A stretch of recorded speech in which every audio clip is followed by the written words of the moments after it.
Assalamualaikum warahmatullahi wabarakatuh.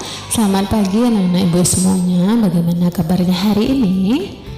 Semoga kita selalu diberikan kesehatan oleh Allah Subhanahu wa Ta'ala, dan anak-anak ibu tetap semangat dalam menjalani kegiatan proses belajar mengajar kita. Baiklah anak-anak ibu, pada hari ini kita akan mempelajari materi tematik untuk kelas 3 SD. Tema 3, benda di sekitarku. Subtema 3, perubahan wujud benda pada pembelajaran yang kelima.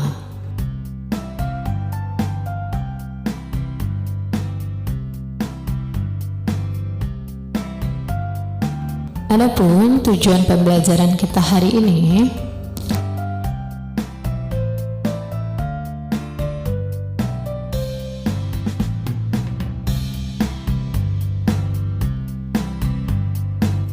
bacalah wacana berikut ini. Baca paragraf demi paragraf. Susunlah paragraf sehingga menjadi cerita yang urut. Nah, kemudian nomorilah urutannya di kotak yang disediakan. Ibu bisa perhatikan, ini adalah wacana yang diacak per paragraf ya. Kita diminta untuk mengurutkan agar menjadi suatu paragraf yang utuh atau paragraf yang urut. Nah, urutan yang pertama adalah yaitu, pernahkah anak-anak ibu melihat atau menggunakan kapur barus? Nah, ini ya bentuk kapur barus seperti ini.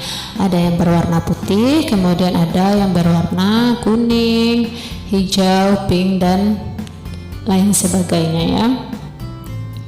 Kapur barus dapat dijumpai sehari-hari. Bentuknya bulat dan beraneka warna. Apakah kegunaan kapur barus? Nah, itu adalah paragraf pertama. Kira-kira setelah paragraf pertama ini, paragraf mana yang cocok untuk urutan kedua atau paragraf kedua? Anak-anak ibu bisa melihat di kalimat terakhir, yaitu, nah, apakah kegunaan kapur barus? Nah, berarti kita cari paragraf yang menjelaskan tentang kegunaan kapur barus lagi ya untuk paragraf yang kedua. Coba anak ibu amati, mana ya paragraf yang termasuk kegunaan dari kapur barus? Apakah yang ini, atau yang ini, atau bahkan yang ini, nah, atau yang ini? Coba anak ibu perhatikan. Nah, untuk paragraf yang kedua, yaitu, nah, yang ini ya. Berarti kapur barus digunakan untuk menghilangkan bau yang tidak sedap. Biasanya diletakkan di lemari, di sela-sela pakaian, atau di kamar mandi. Nah, ini ya, di lemari ya, di sela-sela pakaian itu biasanya tempat ditaruhnya kapur barusnya, atau bisa juga di kamar mandi. Nah, berarti ini adalah urutan yang kedua, paragraf yang kedua. Sekarang urutan yang ketiga atau paragraf yang ketiganya lagi. Nah, coba anak ibu perhatikan. Di paragraf yang kedua dijelaskan kapur barus itu biasanya diletakkan di lemari, di sela-sela pakaian, atau di kamar mandi katanya ya. Ini untuk paragraf yang kedua.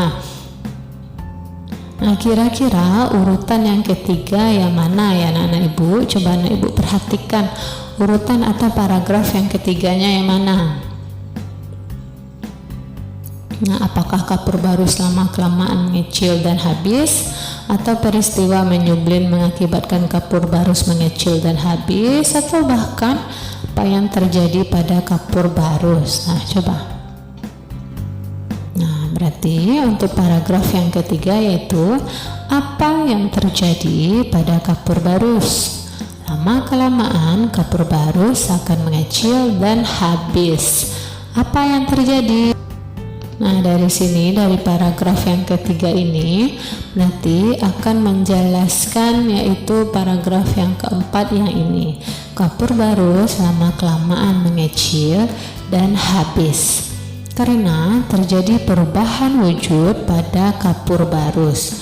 Perubahan wujud dari padat menjadi gas.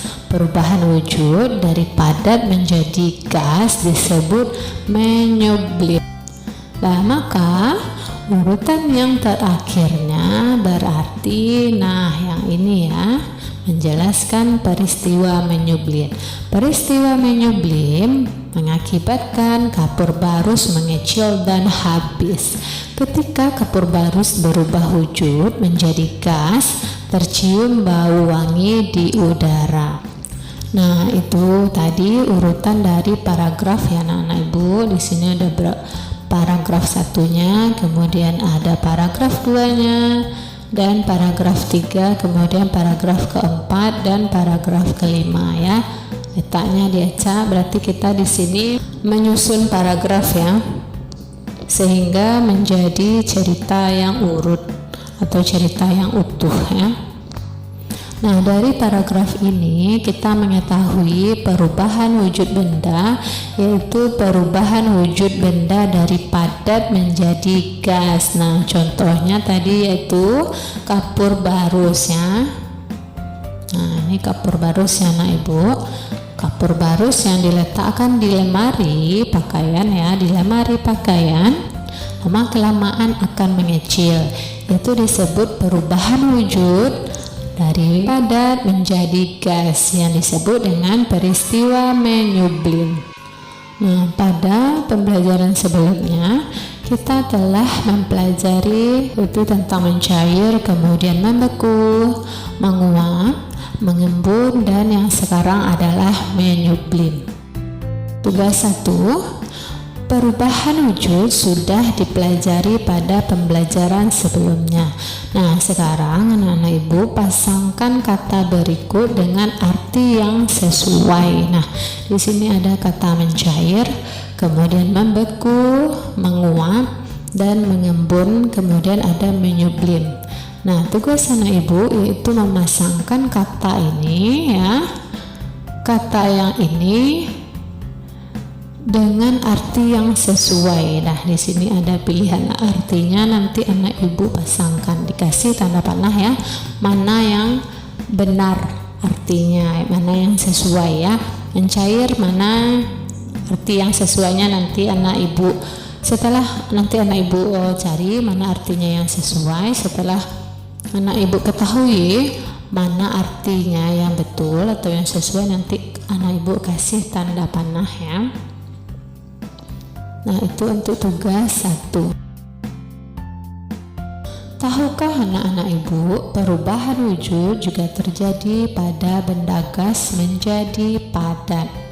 Perubahan wujud benda dari gas menjadi padat disebut menghablur atau mengkristal. Jika kita tinggal di negara 4 musim, maka akan melihat embun beku di pagi hari di musim dingin. Embun beku tersebut seperti kristal es yang menempel pada tanaman. Hal ini terjadi karena uap air di udara yang berwujud gas berubah menjadi padat. Nah, berarti anak-anak Ibu, perubahan wujud benda dari gas menjadi padat disebut menghablur atau mengkristal ya. Perubahan wujud benda yang terjadi merupakan perubahan alami di sekitar kita. Hal ini merupakan karunia Tuhan yang Maha Kuasa yang harus kita syukuri. Sifat perubahan wujud dapat dimanfaatkan untuk menghasilkan produk makanan dan minuman. Nah, dengan adanya perubahan wujud, kita bisa menghasilkan produk makanan serta minuman ya, anak-anak Ibu ya. Agar es krim tetap membeku tanpa menggunakan mesin pendingin, Ayah Siti menyimpan es krim di dalam kotak penyimpanan es krim. Ayah Siti membeli 1 kilogram es kering. Setelah 3 jam diletakkan di tempat terbuka, lama-kelamaan es kering mengecil dan ada yang menghilang. Nah, mengapa? Ternyata terjadi peristiwa menyublim pada es kering tersebut. Ketika ditimbang, es kering yang tersisa hanya 400 gram. Nah, berapa gram es kering yang telah berubah menjadi gas ya? Nah, coba perhatikan berat es kering mula-mula itu ada 1 kilo ya. Di sana Ibu perhatikan. Nah, berat es kering mula-mula 1 kilogram ya. Nah, kemudian sisa berat es kering setelah 3 jam adalah 400 gram ya. Di sana Ibu perhatikan di sini. 400 gram. Jumlah es kering yang menyublim adalah, nah berarti ini pertanyaannya ya. Jumlah es kering yang menyublim adalah, nah, berapa gram es kering yang telah berubah menjadi gas? Nah, itu pertanyaannya. Bisa kita tuliskan 1 kilogram dikurang 400 gram. Nah, anak-anak Ibu, 1 kilogram dijadikan ke gram. Nah, itu berapa? 1 kilogram ada 1000 gram. Maka 1000 gram dikurang 400 gram. Nah, 400 ini dapatnya dari mana? Nah, ini ya, kita turunkan ke bawah. Yang 1000 gram itu dari sini, 1 kilogram kita jadikan ke gram, yaitu 1000 gram dikurang 400 gram. Nah, hasilnya 600 gram.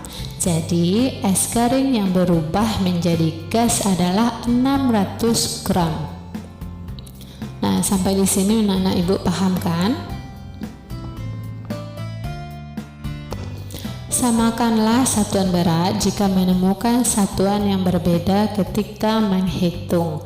Nah, jadi kita bisa menyamakan satuan berat dari soal yang ada.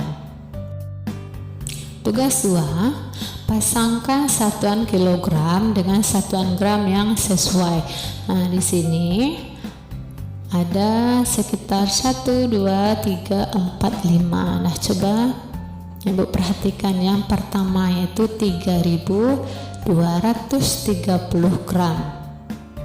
Nah, itu nanti kita pasangkan menjadi kilogram dengan satuan gram ya. Ada di depannya kilogram, kemudian satuan belakangnya adalah gram.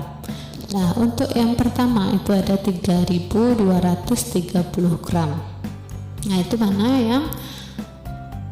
yang sesuai pasangannya ya.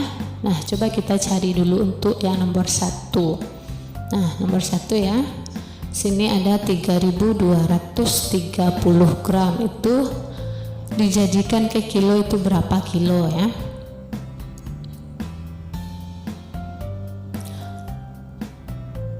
Kemudian lebihnya ada berapa gram? Nah, di sini anak-anak Ibu perlu tahu bahwa 1 kilogram itu sama dengan 1000 gram. Nah, atau 1000 gram sama dengan 1 kilogram. Nah, kita uraikan dulu ya. Kita uraikan dulu 3230 gram ini. Itu menjadi, nah ini dia, 3000 gram ya. Kemudian 230 gram. Nah, kita taruh di sini ya. Nah, sama dengan titik-titik kilogram. Kemudian baru kita jadikan ke kilogram. Nah, 3000 gram di sini perhatikan ya anak Ibu, ini 3000 gram ada itu berapa kilo? Berapa kilo 3000 gram itu? Nah, itu ada 3 kilo ya. Kita tulis di sini 3000 gram kalau dijadikan ke kilo berarti 3 kilogram. Nah, kemudian kita turunkan ini ya, 230 gram. Maka jawabannya yaitu 3 kilogram ditambah 230 gram atau 3 kg lebih 230 gram. Nah, coba anak ibu perhatikan mana itu pasangan satuan kilogram dengan satuan gram yang sesuainya. Nah, sini ya, ini dia. 3 kg lebih 230 gram ya anak ibu. Nah, bisa anak ibu perhatikan. Nah, untuk yang nomor 2, 3, 4, dan 5 itu anak ibu yang melanjutkannya lagi ya. Ibu Dayu membeli 2 kg 500 gram coklat untuk membuat kue tar. Coklat yang dicairkan sebanyak 1 kg 200 gram. Berapa gram coklat yang belum dicairkan? Nah, di sini ditanyanya berapa gram coklat yang belum dicairkan. Nah, maka jawabnya, nah kita tulis seperti ini dulu. 2 kg 500 gram dikurang 1 kg 200 gram sama dengan dijadikan ke gram ya. Nah, ini 2 kg 500 gram ini ya. Ibu membeli coklatnya sebanyak 2 kg 500 gram. Kemudian coklat itu dicairkan, maka dikurang ya. Dicairkan sebanyak 1 kg 200 gram. Nah, ini 2 kg 500 gram kita jadikan ke gram dulu. Nah, ini ya, 2 kg 500 gram itu berapa gram?